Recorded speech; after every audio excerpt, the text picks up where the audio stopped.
এসএসসির নোটিফিকেশন আজকে সকালে আমি অল অ্যাবাউট ডাব্লিউবিসিএস গ্রুপে পোস্ট করেছিলাম বটে, কিন্তু ভিডিওতেও যেরকম বলেছিলাম যে পুরোটা আমি বিস্তারিতভাবে তখনও পড়িনি।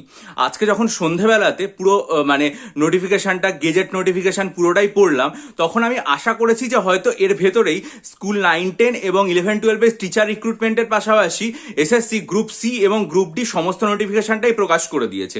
কিন্তু পুরো নোটিফিকেশনটা পড়ার পর আমি দেখলাম যে এখানে শুধুমাত্র টিচার রিক্রুটমেন্টের ব্যাপার আছে, গ্রুপ সি গ্রুপ ডি নেই। অথচ আমরা জানি যে সুপ্রিম কোর্টের যে নির্দেশিকা তাতে 31শে মের মধ্যে এই গ্রুপ সি এবং গ্রুপ ডি নোটিফিকেশনটাও প্রকাশ করতে হবে। তাহলে সেক্ষেত্রে আমাদের হাতে আর সময় আছে মাত্র একদিন, সেটা হচ্ছে আগামীকাল।